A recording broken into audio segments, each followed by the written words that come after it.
ఎవరైనా సబ్స్క్రైబ్ చేసుకోకపోతే సబ్స్క్రైబ్ చేసుకొని వీడియోని మాత్రం లైక్ చేసి కామెంట్ చేసి షేర్ చేయడం మాత్రం మర్చిపోవద్దు. ఒకసారి ముఖ్యమైనటువంటి వార్తలను చూసేటువంటి ప్రయత్నం చేద్దాం. ఈసీ క్యాబినెట్ భేటీకి అయితే అనుమతి ఇచ్చింది. మొత్తం మీద అయితే షరతులతో కూడినటువంటిది, ఉట్టి ఏమి ఇవ్వలేదు. క్యాబినెట్ భేటీ నిర్వహించుకోండి, అన్ని దానిల మీద సమీక్ష సమావేశాలు పెట్టుకోరని ఏమి ఇవ్వలే. సో ఒక రకంగా చెప్పాలంటే రేవంత్ సర్కార్కి ఎన్నికల లోపు అయితే ఈసీ అయితే ముక్తాడేసినట్టే చెప్పుకోవచ్చు. ఎందుకంటే రెండు కీలక అంశాల మీద ఎట్లాంటి సమీక్ష చేయొద్దు, చర్చ చేయొద్దు అని చెప్పేసి తేల్చి చెప్పేసింది. ఆ రెండేందో సో దినపత్రికలకు వెళ్ళినప్పుడు చూద్దాం. ఇరాన్ ప్రెసిడెంట్ హెలికాప్టర్ నిన్న అజర్బైజాన్ దేశంలో అడవుల కూలిపోయినట్టు వార్తలు వస్తూ ఉన్నాయి.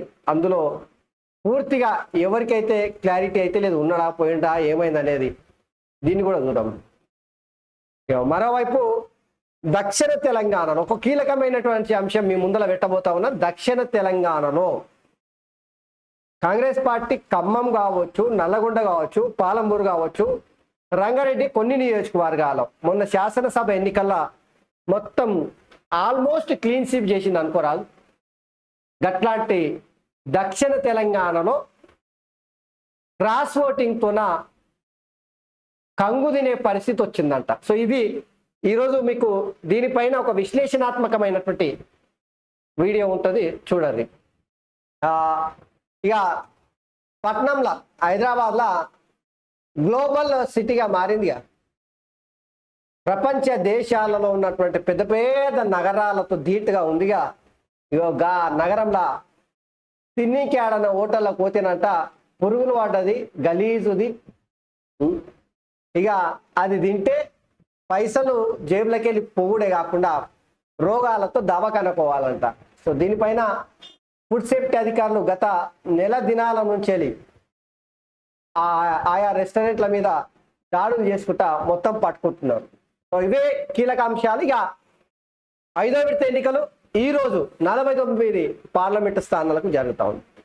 ఒకసారి వీటన్నిటిపైన వెలుగు పేపరు, దాంతోపాటు మన కేసీఆర్ జేబు పత్రిక, సంసారి పత్రిక, నమస్తే తెలంగాణ, ఈనాడు, అటనే ఆంధ్రజ్యోతిలో కీలకమైనటువంటి వార్తలను చూసేటువంటి ప్రయత్నం చేద్దాం. ఇక ఇవాళనే 5వ ఫేజు పోలింగ్. 6 రాష్ట్రాలు 2 యూటీల్లో ఎన్నికలు. 49 స్థానాల్లో 695 మంది అభ్యర్థులు పోటీ. యూపీలో 14 సీట్లకు పోలింగు. బరిలో 4 కేంద్ర మంత్రులు. జార్ఖండ్లోని గాంధీ అసెంబ్లీ సీటుకు బైపోల్. పోటీలో మాజీ సీఎం హేమంత్ భార్య కల్పన అంట. సో 49 స్థానాల్లో 695 మంది అయితే పోటీ పడుతున్నారంట. సో 6 రాష్ట్రాలు 2 యూటీల్లో ఎన్నికలు. ఇందులో ముఖ్యంగా ఉత్తరప్రదేశ్లో 14 సీట్లకు ఎన్నికలు జరుగుతూ ఉన్నాయట. సో 5వ ఫేజ్ ఎన్నికలు ఈరోజు జరగబోతా ఉన్నాయి. అందులో ముఖ్యమైనటువంటిది యూపీ, అట్లనే కేంద్ర మంత్రులు కూడా పోటీ పడతా ఉన్నారట. సో ఇవి ఎన్నికలకు సంబంధించినటువంటిది. ఇక ఇరాన్ అధ్యక్షుడు హెలికాప్టర్ క్రాష్. అజర్బైజాన్ సరిహద్దుల్లోని అటవీ ప్రాంతాల్లో ప్రమాదం. డ్యామ్ను ప్రారంభించి వస్తుండగా ఘటన. హెలికాప్టర్లో ప్రెసిడెంట్ ఇబ్రాహీం రైసీతో పాటు విదేశాంగ మంత్రి హుస్సేన్. ఈ కాన్వాయ్లోని 3 హెలికాప్టర్స్ లో 2 సేఫ్. గాలింపు చర్యలు చేపట్టిన రెస్క్యూ సిబ్బంది. భారీ వర్షాలతో సహాయక చర్యలకు ఆటంకం. ప్రమాదంపై ప్రపంచ నేతల దిగ్భ్రాంతి. అయితే దీని వెనుకల అంటే ఇది ఎవరో చెప్తేనో లేదంటే ప్రకటిస్తేనే కాదు, కొంత సోషల్ మీడియాలో చర్చ జరుగుతున్నటువంటి అంశం ఏంటంటే దీని వెనుకల ఇరాన్ అధ్యక్షుడు హెలికాప్టర్ కూలిపోయిన ఘటనకు సంబంధించి దీని వెనుకల మొసాద్ పేరు మీ అందరికీ తెలిసినటువంటి మొసాద్ అనేది ఇజ్రాయెల్ యొక్క ఆ దేశానికి మన దగ్గర రా ఎట్లయితే ఉందో ఇంటెలిజెన్స్ విభాగం, వాళ్ళకు ఇజ్రాయెల్కి మొసాద్. అట్లా ప్రపంచ దేశాలలో మొసాద్ చాలా కీలకమైనట్టు. ఎవరిని మట్టు పెట్టాలన్నా, ఎవరిని ఏరియారేయాలన్నా మొసాదే ముందుంటుందంట. అట్లాంటి మొసాద్ దీని వెనుకలా ఉందనేటువంటి ప్రచారం జరుగుతుంది. ఎందుకంటే గాజా ఒకవైపు ఇజ్రాయిల్, అట్లనే గాజా మధ్యలో అంటే హమాస్ టెర్రరిస్టుల మధ్య జరుగుతున్నటువంటి యుద్ధంలో ఇరాన్ అయితే ఏలు పెట్టింది, టర్కీ ఏలు పెట్టింది, కొన్ని దేశాలు ఏలు పెట్టినాయి. ఇరాన్ ఏకంగా 300లకు పైగా ఏవి రాకెట్లను ఇజ్రాయెల్ పైకి ఒకేసారి పంపించింది. సో ఆ రెండు దేశాల మధ్య ఉప్పు నిప్పులాగా ఉంది, వారు తీవ్ర స్థాయిలో నడుస్తుంది. ఈ టైంలో ఇరాన్ అధ్యక్షుడు అజర్బైజాన్ పోతే అంటే ఆ డ్యామ్ నేమ్ ఓపెన్ చేయడానికి పోతే వాతావరణం అనుకూలించగా కూలిపోయింది అనేది వార్తలు వస్తున్నాయి. కానీ సోషల్ మీడియాలో చర్చ అయితే మొసాదే దీని వెనుకలు ఉంది అనేటువంటిది నడుస్తూ ఉంది. ఎందుకంటే 3 హెలికాప్టర్లు ఉన్నాయి, 3 కేవలం ప్రెసిడెంట్ది మాత్రమే కూలిపోయింది. సో దీనికి సంబంధించి ఇరాన్ అధ్యక్షుడు బతికున్నాడా సచ్చింది అనేది ఏ క్లారిటీ అయితే రాత్రి వరకు అయితే లేదు. మరి ఈ రోజు ఏమని వచ్చిందో తెలియదు. సో ఇది ఆయనతో పాటు ఇరాన్ అధ్యక్షుడితో పాటు విదేశాంగ మంత్రి కూడా ఉన్నాడట, ఇబ్రాహిం రైసీ, తర్వాత హోసెన్. ఆఖరాటలో సన్షైన్ ఐపీఎల్ ఎట్టకేలకు కీలకమైనటువంటి లీగ్స్ అన్ని అయిపోయినాయి. నిన్న సన్ రైజర్స్ జట్టు ఏకంగా సెకండ్ ప్లేస్కు చేరుకున్నది. చూడండి, ఐపీఎల్ ప్లే ఆఫ్స్ చేరుకున్న సన్ రైజర్స్ హైదరాబాద్ సొంత గడ్డపై ఆఖరి లీగ్ మ్యాచ్లో అదరగొట్టింది. అభిషేక్ శర్మ 66, ఎన్రిచ్ క్లాసెన్ 42 మెరుపులతో ఆదివారం ఉప్పల్ స్టేడియంలో జరిగిన మ్యాచ్లో హైదరాబాద్ 4 వికెట్ల తేడాతో పంజాబ్ను ఓడించింది. సొంత బ్యాటింగ్ చేసిన పంజాబ్ 20 ఓవర్లలో 214 స్కోర్ చేసింది. చేజింగ్లో సన్ రైజర్స్ 19.1 ఓవర్లలోనే 215 6 వికెట్లు కోల్పోయి స్కోర్ చేసి గెలిచిందంట. సో మొత్తం మీద అయితే నిన్న జరిగినటువంటి మ్యాచ్లో పంజాబ్ని హైదరాబాద్ జట్టు ఓడించింది. ఇక ప్లే ఆఫ్స్ స్టార్ట్ కాబోతున్నాయి. సో హైదరాబాద్ 2వ ప్లేస్కి వచ్చేసింది. క్యాబినెట్ భేటీకి ఈసీ ఓకే, షరతులతో కూడినటువంటి పర్మిషన్, రుణమాఫీ, ఉమ్మడి రాజధాని అంశాలను జూన్ 4 దాకా పక్కన పెట్టాలని కండిషన్. ఇక నేడు మధ్యాహ్నం 3 గంటలకు సెక్రటరియట్లో భేటీగా ఉన్న క్యాబినెట్. సో ఈరోజు పొద్దుమికెల్ అయితే రాష్ట్ర మంత్రివర్గం సమావేశానికి ఎలక్షన్ కమిషన్ పర్మిషన్ ఇచ్చింది, షరతులతో కూడినటువంటి. సో రేవంత్ ఒకవైపు ముకుతాడేసుకుంటేనే ఇంకోవైపు పర్మిషన్ ఇచ్చింది. సో ప్రధానంగా వీటిలో అనేక అంశాలు చర్చ చేస్తూ ఉన్నారు. అందులో రైతులు వడ్ల కొనుగోలు కావచ్చు, కాళేశ్వరంకి సంబంధించినటువంటి రిపేర్లు చేసే అంశం కావచ్చు, ఇక వీటితో పాటు విద్యా సంస్థలు కూడా ప్రారంభమవుతున్నాయి. ఇక ఫీజులు ఎట్లా, విద్యార్థులకు వసతులు ఎట్లా, దీని మీద కూడా చర్చ చేస్తూ ఉన్నారు. ఇక రైతు రుణమాఫీ, గట్లనే విభజన అంశాలకు సంబంధించిన దాని మీద ఈసీ అయితే రేవంత్ సర్కార్కు దాని మీద చర్చ చేయొద్దని చెప్పేసి హుకుం జారీ చేసింది. సో ఇక్కడ చూడొచ్చు మనం ఈరోజు పొద్దుమికెల 3 గంటలకైతే సెక్రటరియట్లోనే మీటింగ్ ఏర్పాటు చేస్తున్నారు. సో ఈ మీటింగ్లో చాలా కీలకమైన ఎన్నికలు జరుగుతున్నటువంటి తరుణంలో ఎన్నికల నోటిఫికేషను ఇక ఇవన్నీ ఉన్నాయి కాబట్టి ఈ క్యాబినెట్ వీటికి చాలా ప్రాముఖ్యత అయితే ఉంది. సో వీటిపైన ముఖ్యంగా రైతుల మీద రుణమాఫీ ఇది చాలా కీలకంగా ఉండే, కానీ ఈసీ మోకాలు అడ్డు పడడంతోన ఇక దాన్ని పక్కన పెట్టారు 2. ఇక విదేశీ మెడికోలకు తిప్పలు, ఎఫ్ఎంజీ ఎగ్జామ్ పాస్ కాలేక తంటాలు, చాటుగా ప్రైవేట్ హాస్పిటల్ ఉద్యోగాలంట. సో ఇక ఇవన్నీ కామనే. రైతులకు ఒక ఏంటంటే గుడ్ న్యూస్ చెప్పుకోవచ్చు. సో రైతన్నకు ఈసారి వానలు దబాయించి కొడతాయని చెప్పేసి వాతావరణ శాఖ ఇప్పటికే చెప్పేసింది. ఇక ఈసారి మస్తు వానలు, కాలం మంచిది అవుతుందన్న వాతావరణ శాఖ. పునాస పంటలకు రెడీ అవుతున్న రైతులు 3 రోజులు ముందుగానే అండమాన్కు నైరుతి ఋతుపవనాలు, ఈ నెలాఖరు కల్లా కేరళకు, జూన్ మొదటి వారంలోనే రాష్ట్రంలోకి సాధారణం కన్నా ఎక్కువగా వర్షాలు పడే అవకాశం. 134 లక్షల ఎకరాల్లో పంటలు సాగవుతాయని సర్కార్ అంచనా వేసిందట. సో ప్రాజెక్టులు కూడా ఈసారి వరదలు వానలు దబాయించి కొడితేనంటే 1-2 అనేక రకాలుగా లబ్ధి ఉంటుంది. చెర్లు నిండుతాయి, కుంటలు నిండుతాయి, బావులు నిండుతాయి, భూమిలో నీళ్లు పెరుగుతాయి.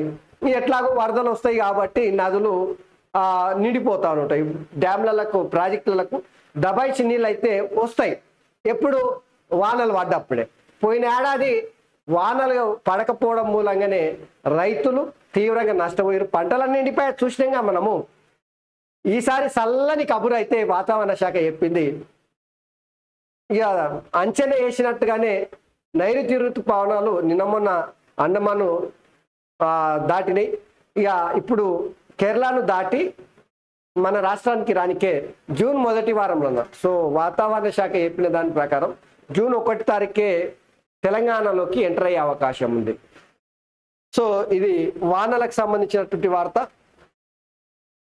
ఆ ప్రాంతమే బీజేపీ టార్గెట్ ఆపరేషన్ జూడు చేపట్టింది. మా పార్టీ ఎదుగుతున్నదని చెప్పేసి మోదీకి భయం మొదలైంది. కేజ్రీవాల్ బీజేపీ ఆఫీస్ ముట్టడికి ఆపయత్నం అడ్డుకున్న పోలీసులు. ఏం లేదు, ఇది ఏంటంటే ఆమ్ ఆద్మీ పార్టీ ఎంపీ, ఆ ఎంపీని, మహిళా ఎంపీని అరవింద్ కేజ్రీవాల్ పిఏ కొట్టిందంట, రకరకాలుగా ఆమెను హింసించిందట. ఆమె పోలీసులకు కంప్లైంట్ చేస్తే పోలీసులు ఆమ్ ఆద్మీ పార్టీకి ఆఫీస్కు అట్లనే కేజ్రీవాల్ ఆఫీస్కి పోయి ఆయనను అరెస్ట్ చేసారు. దానిపైన విచారణ జరుగుతుంది. దీంతో సో ఆమ్ ఆద్మీ పార్టీ అయితే ఒకప్పుడు 2012లో ఏది మన నిర్భయకు సంబంధించినటువంటి అంశం మీద పెద్ద ఎత్తున యుద్ధం చేసింది, యాంటీ కరప్షన్ మీద యుద్ధం చేసింది. కానీ అదే పార్టీ మహిళల మీద దాడులు జరిగితే ఆ మహిళలకు సానుభూతి వాళ్ళ వైపు ఉండాల్సింది పోయి వ్యతిరేకంగా పనిచేస్తుంది. అవినీతికి వ్యతిరేక కొట్లానే పార్టీ అవినీతిలో కోల్పోయిందని చెప్పేసి స్వాతి మాలివాల్ అయితే నిన్న ఆరోపించింది. ఆమ్ ఆద్మీ పార్టీకి సంబంధించినటువంటి ఎంపీ ఆమె కూడా. ఇక రెస్టారెంట్లలో గలీజ్ ఫుడ్, కుళ్ళిన కూరగాయలు, నిల్వ ఉంచిన మాంసంతో వంటలు, పాడైపోయిన డేట్ దాటిన సరుకులు వాడకం, పురుగులు పట్టిన మైదా, బూజు పట్టిన జీడిపప్పు, ఫుడ్ ఐటమ్స్ లో బొద్దింకలు, ఫుడ్ సేఫ్టీ అధికారుల తనిఖీల్లో బయటపడ్డ భాగవతం. హైదరాబాద్ లో నెలన్నర రోజులుగా ఆఫీసర్ల దాడులు, టెస్టులకు ఫుడ్ శాంపిల్స్, మేనేజ్మెంట్లకు నోటీసులు. ఇటీవల ఓ ప్రముఖ హోటల్లో తనిఖీల్లో పట్టుబడ నిల్వ ఉంచిన చికెన్. సో గట్లనే మీకు వారాంతాలను లేదా గట్లనే అప్పుడు ఇప్పుడు హోటల్లోకి పోయి రుచికరమైనటువంటి గట్లనే తిండి తిందామని పోతారా? తస్మాన్ జాగ్రత్త. హోటళ్ళల్లో ఉండేది తిండి కాదంట, విషము, పురుగులన్నము, గలీజు మొత్తం. ఏమొచ్చిందని పేరుకి స్టార్ కొట్టారు, కానీ అందులో పెట్టే ఫుడ్ మాత్రం నోటి రుచి తప్పిస్తే ఇంకోటి ఉండదంట. సో జేబు గుల్ల కావడం కాకుండా ఆరోగ్యం పాడు చేసుకొని రావాల్సిందే. దయచేసి ఈ విషయంలో ప్రజలైతే జాగ్రత్త ఉండాలి. ఇదంతా రాష్ట్ర సర్కారు చాలా జాగ్రత్తగా నెల దినాల నుంచి ఫుడ్ సేఫ్టీ అధికారులను పెట్టించి మొత్తం ఎత్కిస్తున్నదంట. ఈ హోటళ్ళలో ఎవడెవడు ఏమేమి చేస్తున్నాడని మొత్తం భాగవతం మొత్తం బయటపడ్డదంట. చూడు, కుళ్ళిన కూరగాయలు, నిల్వ ఉంచిన మాంసం, పాడైపోయిన డేట్ దాటిన సరుకులు, పురుగులు పట్టిన మైదా, బూజు పట్టిన జీడిపప్పు, ఐటమ్స్ లో బొద్దింకలు, ఫుడ్ సేఫ్టీ అధికారుల తనిఖీల్లో మొత్తం భాగవతం బట్టబయలందంట. రాష్ట్ర సర్కార్ దీని మీద చర్యలు తీసుకుంటా ఉంది. ఇక ప్రజలు జాగ్రత్తలు వహించాల్సిన అవసరం. హోటల్ తిండి తినొద్దు, ఇక అంతే. ఇక ఏం చెప్పినా ఇక అది అట్లుంటే వీసీ పోస్టుల కోసం జోరుగా పైరవీలు జరుగుతున్నాయంట. సర్కార్ పెద్దలు మంత్రులను కలుస్తున్న ఆశావాలంట. సో 10 యూనివర్సిటీలకు సంబంధించి వైస్ ఛాన్సలర్లను నియమించడానికి ఇక ఇప్పుడు ప్రభుత్వం కసరత్తులు చేస్తూ ఉంటే పైరవీలు చేసుకుంటున్నారంట. కేసీఆర్ కూడా గిట్లనే పైరవీలు చేసి ఇచ్చిండు. మరి రాష్ట్ర సర్కార్ కూడా గట్లా పైరవీలు చేసిన వాళ్ళకి ఇస్తానంటే బద్నామైతారు. తస్మాన్ జాగ్రత్త. 2-3 రోజుల్లో ప్రారంభం కానున్న సెర్చ్ కమిటీ భేటీలో 3 పేర్లను ఫైనల్ చేసి గవర్నర్కి పంపడానికి కమిటీ ఈ నెలాగా లోప ప్రక్రియ పూర్తి చేసి ఆచరణలో ఆలోచనలు ఉందంట రాష్ట్ర సర్కార్. ఇవి ఏది మన వెలుగుల. ఒకసారి ఈనాడులో చూద్దాం. ఈనాడులో కూడా బ్యానర్లో. సో బ్యానర్ ఐటంలో ఫస్ట్ ఇదే: తిన్నోళ్లకు తిన్నంత అనారోగ్యం, పాడైపోయిన పదార్థాలు, కాలం చెల్లిన మసాలాలు.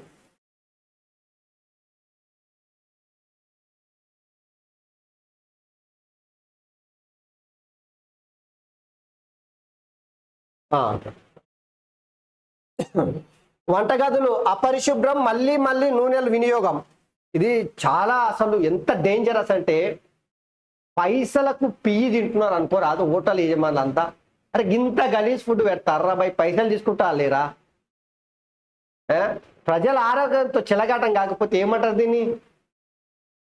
గ్లోబల్ సిటీగా మారిన హైదరాబాద్ గింత హోటళ్ళల్లో గింత గలీజ్ ఫుడ్ పెడతారంటే గ్లోబల్ సిటీ ఎట్టయితేదేమో అది నాకు అర్థమైతలే.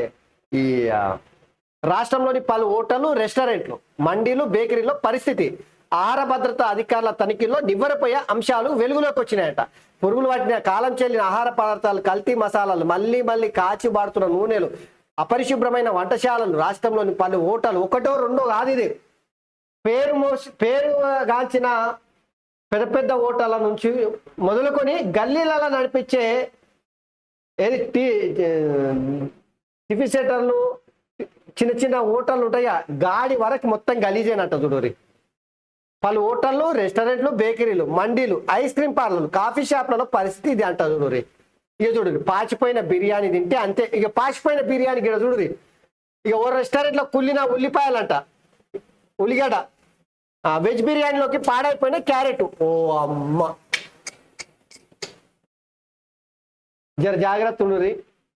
జర మానవత్వం మంట కలిసిపోయింది. మొత్తం కలికాలం నడుస్తున్నది. పైసాకే పరమాత్మ. దేవుణ్ణి కూడా పైసలతోనే కొనే దినాలే వచ్చినాయి. హోటళ్ళలో తిండి ఎట్లా చక్క పెడతారు? మొత్తం కుళ్ళిపోయిందంట, పాడైపోయిందంట, కాలం చెల్లిపోయిందంట. తింటే పక్కా రోగం. ప్రజలారా ఇక మీరు జాగ్రత్త. మీరు హోటల్కి వెళ్ళి తిని రోగం కొని తెచ్చుకోవాలనుకుంటే హోటల్కి వెళ్ళి తినురు అని చెప్పేసి ఈరోజు వస్తూ ఉన్నా. అంటే భయంకరమైనటువంటి వార్తలు బయటకు వస్తూ ఉన్నాయి. జర చూసుకోరి. ఇక మన వ్యాధుల భారంలో 56% తిండే మూలం అంట. సో వచ్చే రోగాలకు ప్రధాన కారణం తిండి. 56% తిండే మూలం అంట చూడరి. తిన్న తిండి చక్కగా ఉంటే మీ ఇంటి నిన్న మొన్న ఒక సర్వేలు అయితే బయటకు వస్తూ ఉన్నాయి. దాని ప్రకారము ఇంట్లో తినే తిండి కూడా జాగ్రత్తలు వహించాలంట. అడ్డగోలుగా ఏది పడితే అది, ఎట్ట పడితే అట్ట తినొద్దంట. ఆ సూచనలు కూడా చూపెడుతున్నారు. సో మనం తినే తిండి మీదనే ఆధారపడి ఉంటుందట రోగం రావాలా వద్దా అనేది కూడా. ఇక అడవిలో కొలిన ఇరాన్ అధ్యక్షుడు హెలికాప్టర్ సృష్టంగా అది నైరుతి ప్రయాణం మొదలైంది. 5వ విడతలో జోరెవర్దో ఈరోజు 5వ విడత. ఇక మంత్రిమండలి సమావేశం నేడు మధ్యాహ్నం 3 గంటలకు నిర్వహణ షరతులతో అనుమతించిన ఈసీ. ఇందాక సృష్టంగా అది. ఇక దేశానికి తెలుగు వెలుగులు, తెలుగు తేజాల సారథ్యంలో భారత బొగ్గు రంగం. కోల్ ఇండియా చైర్మన్ చూద్దామని ఆశతో పెట్టుబడి మోసాలకు పట్టుబడి అధిక లాభాలంటూ నిరువున ముంచుతున్న నేరగాళ్లు, షేర్లు, ఫ్రాంచైజీలు, ఉద్యోగాల పేరిట వల్ల సైబర్ మోసాల్లో అత్యధికం ఈకోవకు సంబంధించినటువంటి అంశాలట. సో నేను చెప్పిన ఇప్పుడే కలికాలం. ఈ కాలము ధర్మము, న్యాయము ఏమీ లేవు. మోసము, దగ, కుట్ర, ప్రజల్ని నయవంచన గురి చేసుడు, నట్టేట ముంచుడు, ఇదే జరుగుతుంది. ఇగో ఆన్లైన్లో మోసగాళ్ళంట. పెట్టుబడి తక్కువ, లాభాలు ఎక్కువ. ఆన్లైన్లో వాట్సాప్, ఫేస్బుక్, ఇది మిగతా సోషల్ మీడియాల ఏవి ఆ గ్రూపుల్లోకి లింకులు పంపించుడు. ఇక మీకు గింత పెడితే గంత వస్తుంది, లేదంటే మీకు బోనస్ వచ్చినాయి, బ్యాంకులు ఆఫర్ ఉన్నాయి, రివార్డ్స్ ఉన్నాయి. ఇవన్నీ సైబర్ నేరాలు. తస్మాత్ జాగ్రత్త. ఈ మోసాల వలన పడ్డారనుకోరి అతం.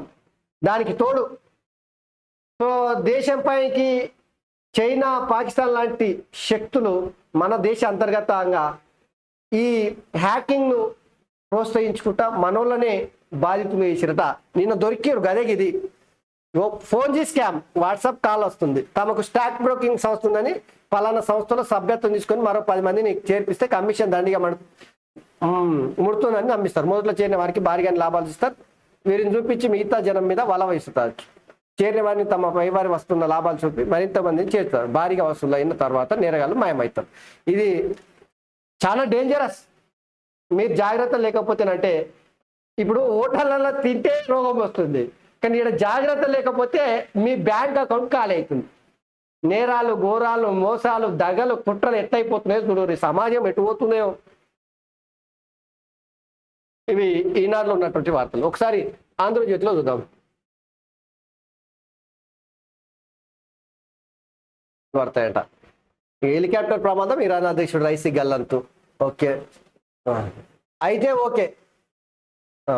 సేమ్ అన్ని దినపత్రికల్లో వచ్చినట్టే ఇందులో కూడా ఈసీ తెలంగాణలో క్యాబినెట్ మీటింగ్ కి అనుమతి ఇచ్చింది. అదే అయితే ఓకే. రాష్ట్ర మంత్రివర్గ భేటీకి షరతులతో కూడిన అనుమతులు ఇచ్చిన ఈసీ.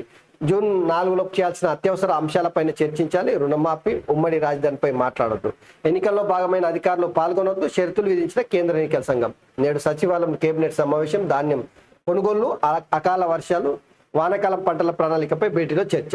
అన్నారం, సుందిలపై ఫోకస్. బ్యారేజ్ల నుంచి ఈ సీజన్లో పంపింగ్కు నిర్ణయం. త్వరలో పంప్ హౌజ్ల పరిశీలనకు ముఖ్యమంత్రి. బ్యారేజీల మరమ్మతులకు పనులు వేగమంది. అయితే రాష్ట్రంలో ఉన్న పరిస్థితులను చూస్తేనంటే ఈ వారం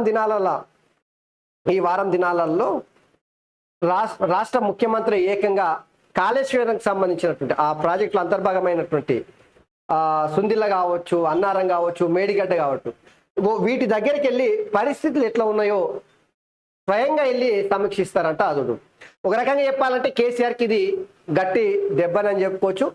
ఏకంగా క్యాబినెట్ లో కూడా దీనిపైన చర్చ చేసి రిపేర్లు చేసి దానికి అనుగుణంగా నిర్ణయాలు. ఒకవైపు రిపేర్లు చేయడానికి నిర్మాణ సంస్థనే ఖచ్చితంగా బాధ్యత వహించాలి. దానికి కావాల్సినటువంటి చిన్న ఏమైనా ఉంటే సర్కారు తోడ్పాటు అందిస్తుందని చెప్పేసి దీనిపైన కూడా చర్చ చేస్తా ఉన్నాం. సో ఏదేమైనా కూడా ఈ ప్రాజెక్టుల పైన ముఖ్యమంత్రి ఏకంగా సందర్శించడం అనేది కొంతవరకు అయితే ఆ ప్రాజెక్టుల విషయంలో బీఆర్ఎస్ పార్టీ ఏదైతే రిపేర్లు చేస్తే సరిపోయేదానికి మా మీద బద్నాం చేస్తున్నాడు ముఖ్యమంత్రి రేవంత్ రెడ్డి అని చెప్పేసి ఏదైతే చెప్తున్నారో దానికి జర శరమగీతం వాడడానికి ముందుకెళ్తా ఉంది సర్కారు.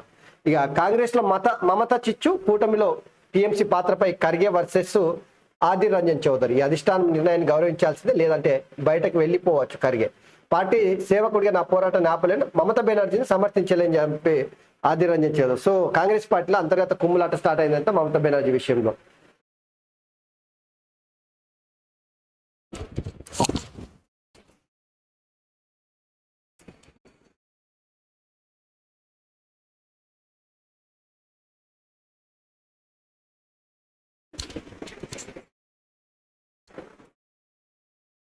స్ట్రక్ అయిందా? ఎంతసేపు అయింది? కాంగ్రెస్ లో మమత చిచ్చు అనేది అది. ఇక 8 రాష్ట్రాలు 49 స్థానాలు. నేడే సార్వత్రిక ఎన్నికలు, 5వ దశ పోలింగ్. రాహుల్, స్మృతి, రాజ్నాథ్ తదితర ఎంఐఎంలు బరిలో. ఇండియా కూటమి మధ్య హోరావరి. 4 కీలక రాష్ట్రాల్లో 39 స్థానాల్లో బీజేపీకి అగ్ని పరీక్ష. సో ఈ 8 రాష్ట్రాలు 2 ఈటులు ఉన్నాయి కదా. సో వీటిల్లో 49 స్థానాలకు పోటీ జరుగుతూ ఉంది. ఇందులో ఇండియా కూటమిలో కీలకమైనటువంటి నేతలు ఈ ఎన్నికల్లో వాళ్ళ భవితవ్యాన్ని ఇక తేల్చుకొని ఉన్నారు. అందులో రాహుల్ గాంధీ, స్మృతి ఇరానీ కేంద్ర మంత్రి, రాజ్నాథ్ సింగ్. సో వీళ్ళంతా ఉన్నారు. ఇండియా కూటమి అధికారంలోకి రాగానే సిబిఐ ఈడీలకు తాళాలు. అఖిలేష్ సాధ్యమవుతుందా? ఒకసారి చెప్పురి. సిబిఐ ఈడీలకు తాళాలు అంటే బంద్ చేస్తారంట ఇండియా కూటమి అధికారంలోకి వస్తేనే. ఇండియా కూటమి అధికారంలోకి వచ్చే అవకాశం అయితే కనిపిస్తలేదు. వచ్చినా అవి బంద్ చేస్తారంటే సాధ్యం కాదు అది అంత ఈజీ కాదు. ఏదో ఇప్పుడు రాజకీయ ప్రత్యర్థులను వేధించడానికి ఆ సంస్థలు వాడుకుంటున్నారు అనేది ఎంతైతే ప్రచారం ఉందో దానికి వాస్తవం కూడా అది. కాంగ్రెస్ గవర్నమెంట్ ఉన్నప్పుడు గదే వేసింది, బీజేపీ గదే వేస్తుంది. రేపు పొద్దుగాల బీజేపీ గవర్నమెంట్ పడిపోయినా కాంగ్రెస్ గవర్నమెంటో లేదంటే ఇండియా కూటమో వచ్చినా కూడా అదే వేస్తున్నారు బరాబర్, అనుమానం లేదు. అది అవి బంద్ అయ్యేది లేదు, చేసేది లేదు. కన్న కూతుర్ని కడతెరిచిన తల్లిదండ్రులంట. ఇక స్వీపర్కు 2 లక్షల జీతం, పని చేయకుండా సంతకం పెడితే చాలు. 46 కోట్ల జీఎస్టీ కుంభకోణంలో వింత. ఈ బైక్ పేరుతో 7 బోగస్ కంపెనీలు డైరెక్టర్లతో ఈ కోవకు చెందిన వారు. పైసా ఖర్చు లేకుండా పత్రాలతోనే బోడి దర్యాప్తులో నిగ్గి తెలిసిన సిసిఎస్ పోలీస్ అంట. ఏందో ఇది మొత్తం జిఎస్టీ కుంభకోణం బయటపడ్డది చూడరు. శ్రీపాకు 2 లక్షల జీతం పేరు మీద మొత్తం బయటపడ్డారు. పని చేయకుండా సంతకం పెడితే చాలంట. 46 కోట్ల జిఎస్టీ మొత్తం పట్టుబడ్డది. జిఎస్టీ ఎగవేతకు సంబంధించి ఇక అది ఏది ఆఫీసర్లు అయితే మొత్తం దిగ్గు తేల్చారంట దీనిపైన సిసిఎస్ పోలీసులు. మెయిన్ రైతుల కష్టాన్ని దోసుకుంటున్నారు. తాలు తరుగు పేరుతో 5-10 కిలోల కోత, మద్దతు ధర ఇవ్వకపోవడంతో తీవ్ర నష్టం. కొనుగోలు కేంద్రాల వద్ద రైతన్న పాడిగాపుల అన్నదాతలను సర్కారు ఆదుకోవాలి. సంజయ్ 10 ఏళ్ల కరువు తీరాలి. రేవంత్ పైసా వసూలు అని చెప్పేసి ఈటెల రాజేందర్ నిన్న చెప్పిండు. ఇక ఆ భూమి ఎవరిది? విలేకరుల సమావేశంలో మాట్లాడుతున్న లక్ష్మణ్ కుమార్. సుచిత్రలోని భూ వివాదంపై ఎమ్మెల్యే మల్లారెడ్డి, విప్ లక్ష్మణ్ పరస్పర సవాలు. నా వద్ద ఉన్న డాక్యుమెంట్లు ఫోర్జరీ అని నిరూపిస్తే రాజీనామా చేస్తా, లేదంటే లక్ష్మణ్ రాజీనామా చేస్తారా? మల్లారెడ్డి. వారం గడిపిస్తున్నాం, ఏ సర్వే అయినా చేసుకో, మా తప్పు ఉంటే క్షమాపణ చెప్పి వెళ్తాం. లక్ష్మణ్. వివాదాస్పద భూమిపై రెవెన్యూ శాఖ సర్వే పోలీసుల సహకారంతో చేపట్టిన అధికారులు. సో మల్లారెడ్డి భూమికి సంబంధించి ఈరోజు ముఖ్యమంత్రిని కలుస్తా అని చెప్పేసి నా దగ్గర ఉన్న కాగితాలన్నీ పట్టుకొని పోయి ముఖ్యమంత్రి ముందర పెడతా, ఆ భూమి నాదా లేదంటే నేను కబ్జా పెట్టినా, నా భూమిని ఇతరులు కబ్జా పెట్టిరో ముఖ్యమంత్రి చెప్పాలని చెప్పేసి నిన్న మల్లారెడ్డి చెప్పిండు. ఇగో ఎమ్మెల్యే మల్లారెడ్డి విప్ లక్ష్మణ్ పరస్పర సవాళ్ళు నిన్న చేసుకున్నారు ప్రభుత్వ వైపు మధ్యలో. ఏదో చూడాలి ఇది ఏం జరుగుతుంది అనేది ఈరోజు తేలుతుంది కొంతవరకు. రోజులోకి గోపి తోటకూర అంట కోడ్ ఉల్లంఘన చేసిరని చెప్పేసి ఇదో వార్త రోజు. పార్లమెంట్ భద్రత CIFSC చేతికి ఇచ్చారంట. యూపీలో బీజేపీకి వచ్చేది ఒక్క సీటే అని చెప్పేసి అదో వార్త. సో వేలాది కేజ్రీవాల్ పుట్టుకొస్తారు, అరెస్టులతో ఆప్ను నాశనం చేయలేరు ప్రధాని మోదీకి ఢిల్లీ సీఎం కేజ్రీవాల్ హెచ్చరిక. బీజేపీ ఆఫీస్ పెట్టి తరలి వెళ్ళిన ఆప్షన్ మధ్యలోనే అడుగున్న పోలీసులు.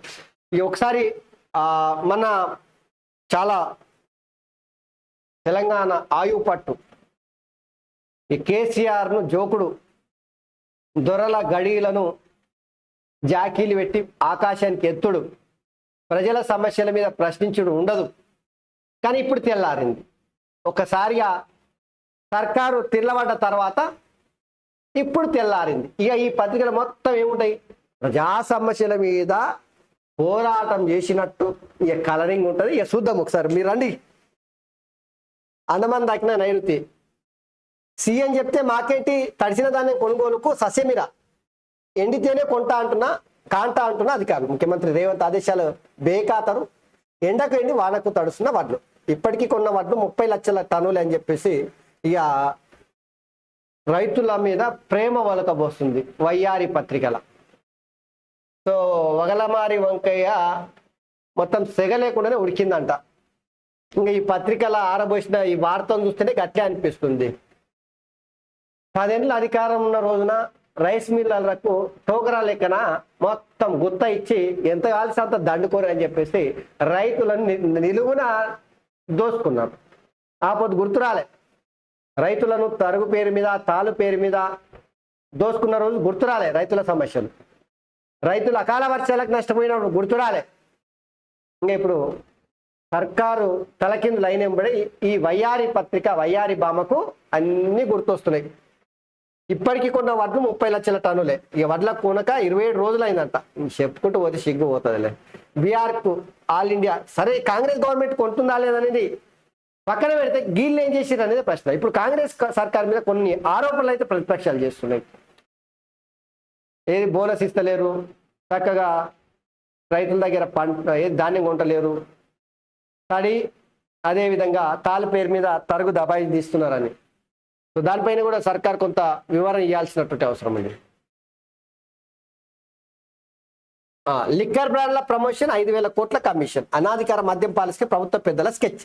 దొరికింది ప్రజలారా, దొరికింది చూడు. ఇప్పుడు ఎన్నికల తర్వాత కొన్ని ప్రముఖ బాండ్లకు పాతర కమిషన్ను బట్టి కొత్త బ్రాండ్లకు తెరలేపనున్న గేట్లు.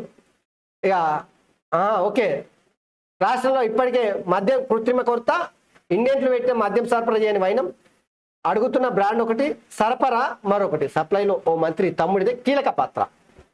సో లిక్కర్ దందాల ఏ సర్కారు ఉంటే గా సర్కారు అందిన కాడికి దోసుకునేటువంటి ప్రయత్నం చేస్తారు. కాంగ్రెస్ సర్కారు చేస్తుందట లిక్కర్ బాండ్ల ప్రమోషన్ కోసం 5,000 కోట్ల కమిషన్. ఇక దీన్ని బట్టి 10 ఏళ్ల కాలంలో కేసీఆర్ ఎంత నొక్కింటాడు, ఎంత బొక్కింటాడు.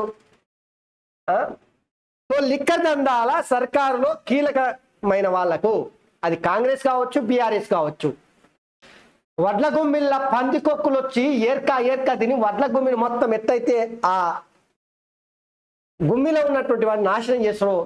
తెలంగాణలో కూడా లిక్కర్ దందాలో అందిన కాడికి దోసుకోవడానికి గత సర్కార్ ఎట్లయితే అమాంతం భోంచేసిరో ఇప్పుడు కూడా కాంగ్రెస్ సర్కారు భోంచేస్తారని చెప్పేసి ఇగో ఈ పేద బ్యానర్లో తాటికాయంత అక్షరాలతోన లిక్కర్ బాండ్ల ప్రమోషన్ 5,000 కోట్ల కమిషన్. సో ఎన్నికల తర్వాత ఇక ముందు వచ్చినమ్మ పండుగరు కదంట. ఇక ముందే ఎన్నికల తర్వాత రాష్ట్ర సర్కారు అందులో ఉన్నటువంటి ఓ మంత్రి, ఆయనకు సంబంధించిన తమ్ముడో గిమ్ముడో అన్ననో బామ్మడిదో ఇక చేస్తున్నారంట దందా.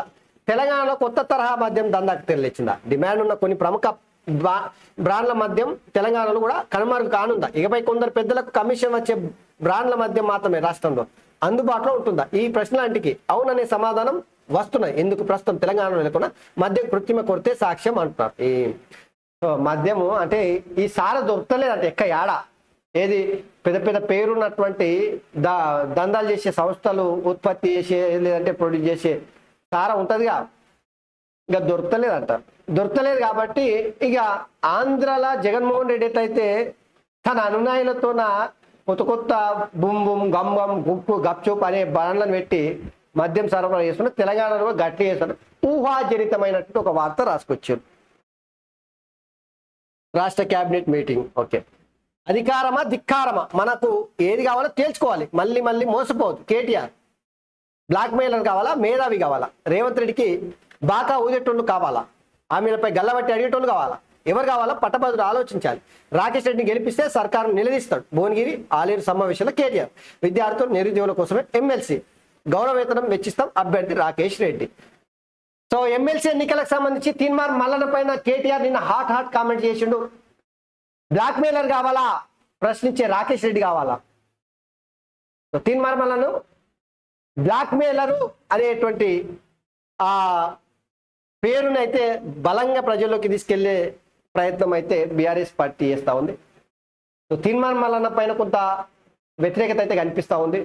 ఎమ్మెల్సీ ఎన్నికల్లో గెలుసా లేదనేది పక్కన పెడితే నిరుద్యోగుల మీద ఆయన అనుచరుడు సుదర్శన్ గౌడ్ ఏదైతే తిట్ల పురాణం బూతుల పురాణం చేసిండో అది సోషల్ మీడియాలో వైరల్గా మారింది. దానికి తోడు తీన్మార్ మల్లన్న కూడా కాంగ్రెస్ పార్టీలో ఉండడం, కాంగ్రెస్ సర్కారు గద్దె మీద ఉండడం, ఇక ప్రశ్నించే గొంతుగా మూగబోయింది. సర్కారుకు బాకా ఊదడం తప్పిస్తే ఇంకోటి చేస్తలేడు. ఇది నేను చెప్తలేను, ప్రజల్లో ముఖ్యంగా నిరుద్యోగుల్లో ఇది తీన్మార్ మల్లన్నకు దెబ్బ కొట్టే అవకాశం ఉందా?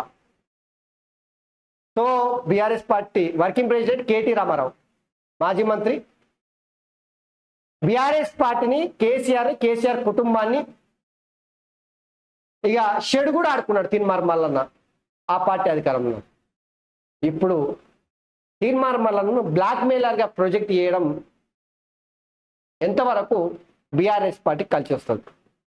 బీఆర్ఎస్ పార్టీ దాదాపుగా పడుకున్నది. ఇప్పుడు ఆకాశం నుంచి భూమి మీద పడదు. ఈ టైంలో ఎమ్మెల్సీ ఎన్నికల్లో గెలిచే అవకాశం ఉందా? లేదంటే బీజేపీ పార్టీ ఇప్పటికే బలంగా ప్రజల్లోకి వెళ్ళింది. ఈ ఎమ్మెల్సీ ఎన్నికల్లో త్రిముఖ పోరు అయితే ఉంటుంది. ఎవరు గెలిచినా పోయినసారి అంతా కాకుండా తక్కువ మెజారిటీతో గెలిచే అవకాశం ఉంటుంది. ఇవి పట్టభద్రుల ఎన్నికలు కాబట్టి తీన్మార్ మల్లన్న ప్రధాన పోటీదారుడుగా ఉన్నాడు. సో ఏది ఏమైనా కూడా ఈ ఎమ్మెల్సీ ఎన్నికలు బీఆర్ఎస్ పార్టీకి ఒక రకంగా చెప్పాలంటే సావోరేవో తెలుసుకునేటువంటి ఎన్నికలు. ఫలితాలు పార్లమెంట్ ఎన్నికలతో పాటు 27వ తారీఖు జరగబోతున్నాయి. సో ఇది ఎమ్మెల్సీ ఎన్నికలకు సంబంధించి మేయర్ కిడ్నాప్కు యత్నం, అవిశ్వాసం నెగ్గేందుకు కాంగ్రెస్ కుట్ర, ఓఆర్ఆర్ పై ఫిర్యాదు కూడా మేయర్ కార్పొరేటర్పై గుండాలకు దాడి, రింగ్ రోడ్డుపై 20 కార్లతో వారిని వెంబడిస్తూ భయోత్పాతం, గంట పాటు చేజింగ్. ఇగో నేను ఒకటి చెప్పనా, కేసీఆర్ అధికారంలో ఉన్నప్పుడు ఏం చేసిండు? స్థానిక సంస్థలు 90% పైగా గెలిచారు. ఇప్పుడు కాంగ్రెస్ అధికారంలోకి వచ్చారు, అవన్నీ గుంజుకుంటారు. ఏముంది గంతే, తేడా ఏమీ లేదు. మిగతా అంతా సేమ్ టు సేమ్. కిస్తీ కడతావా చస్తావా, రోడ్డులో పడిన ఆటో డ్రైవర్లకు ఫైనాన్స్ వేధింపులు అంట. ఇక అది కూడా ఇక చూడు, అన్ని సమస్యలు ఉన్నాయి పేపర్లు అయితే, ఎటు చూసిన సమస్యలే. ఇక ఆపరేషన్కి చీపురుకు బీజేపీ కుట్ర అంట, డోలయమానం ఆర్టీసీ విలీనం, ఊసే ఎత్తని కాంగ్రెస్ సర్కారు, ఉద్యోగుల అసహనం, బీఆర్ఎస్ హయాంలోని 90% పూర్తయిన ప్రక్రియ, అధికారంలోకి వచ్చి ఈ ఆర్టీసీని ప్రభుత్వంలో విలీనం చేసే కార్యక్రమం ఏదైతే ఉందో అది గత సర్కారు వేసింది. ఇప్పుడు ఊసెత్తలేంట రేవంత్ సర్కారు, ఇది రాసుకొచ్చారు. ఇక సర్కారు చేతిలో ప్రైవేటు బడి ఫీజు అంట. ఏం బికిర్రా నాయన మీరు? 10 ఏళ్ళ అధికారంలో ఉన్నప్పుడు సర్కారు బడుల ఫీజుల పైన 2015లో తిరుపతిరావు కమిషన్ ఏర్పాటు చేసారు. మరి ఏం బికిర్రు? దొంగలకు సద్దులు చూడంటే ఇదే. ప్రైవేటు కార్పొరేట్ విద్యా సంస్థలో కొమ్ము కాసింది ఏది? బీఆర్ఎస్ సర్కారు. కేసీఆర్ కుటుంబానికి అడ్డగోలుకు దోసుకోవడానికి అవకాశం కల్పించింది ఈ కార్పొరేట్ విద్యా సంస్థలు. ఇప్పుడు ఏదో మీది మాటలకు మినప రొట్టెలు ఇస్తేనంటే నమ్మకపోతే బంక మింగపోతే గొంతులు ఇరక.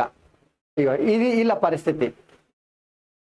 సో సర్కారు చేతిలో ప్రైవేటు బడి ఫీజు అంటే ఇది నిజంగా సిగ్గు అనిపిస్తలేదా? ఈ పత్రికలు రాసుకోవడానికి కొద్దిగా ఇమందారి ఉండాలి కదా. సో ఇలా పరిస్థితికి ఇట్లా చూడు. 10 ఏళ్ళ అధికారంలో ఇచ్చిన రోజున ఏం బిక్కిర్రా భయ్, రాసుకోనికి సిగ్గు అనిపిస్తలేదు కొద్దిగా. ఫీజుల నియంత్రణ కోసము చట్టం చేసి నియంత్రించాలే కదా. చేతులు కాలిన తర్వాత ఆకులు పట్టుకున్నాడు కాదు ఆగిరి. ఇప్పుడు గుర్తొచ్చింది రెగ్యులేటరీ కమిటీ ఏర్పాటుకు నిర్ణయం. ప్రొఫెషనల్ కాలేజ్ తరాలో ఎఫ్ఆర్సి అసెంబ్లీ సమావేశంలో ఫీజులపై చట్టం, ప్రైవేట్ స్కూళ్లను కట్టడి చేయండి ట్రస్మా. సో రాష్ట్ర కాంగ్రెస్ సర్కార్కు ముఖ్యమంత్రి రేవంత్ రెడ్డికి నేను విజ్ఞప్తి చేస్తా ఉన్నా, బద్నం కాకుండా ఉండాలి. ప్రజలు జేబులు గుల్ల కాకుండా ప్రైవేటు కార్పొరేట్ విద్యాసంస్థలు కట్టడి చేయాలంటే ఫీజుల నియంత్రణ చట్టం తీసుకురావాలి. గట్ల కాకుండా కేసీఆర్ చేసిన దందలాకనే మీరు చేస్తే ఖచ్చితంగా కాంగ్రెస్ పార్టీ పైన తీవ్రమైనటువంటి వ్యతిరేకత వచ్చే అవకాశం ఉంది. ఈ ఫీజుల విషయంలో రాష్ట్ర సర్కార్ ఎంత తొందరగా నిర్ణయం తీసుకుంటే అంత మంచిది. ఇక బిడ్డర్ల నిర్లక్ష్యం 3,000 కోట్ల భారం. ఇక నేను చెప్తున్నా, ఈ పత్రికలు వచ్చే వార్తలన్నీ కూడా వాళ్ళు ఏదైతే దందాలు చేసారో అధికారంలో ఉన్నప్పుడు ఎక్కడెక్కడైతే దోసుకోవడానికి అవకాశం ఉంటుందో వాటన్నిటిని ఇప్పుడు కాంగ్రెస్ సర్కార్ చేస్తుంది అని బద్నాం చేయడానికి, అది లిక్కర్ పాలసీ కావచ్చు, ప్రైవేటు కార్పొరేట్ విద్యా సంస్థలు దోపిడీ కావచ్చు, మిల్లాల దోపిడీ కావచ్చు, లేదంటే మిగతా ఏదన్నా కావచ్చు, వీటన్నిటిని వాళ్ళు దోచుకున్నదే ఇప్పుడు కాంగ్రెస్ పార్టీ కూడా దోచుకుంటుందని ఈ దినపత్రికలో ఈ గలీజు పత్రికల రాస్తున్నారు. అంతే, తేడా ఏమీ లేదు. ఇవి మిత్రులారా ఈరోజు ప్రధానంగా దినపత్రికల్లో ఉన్నటువంటి వార్తలు.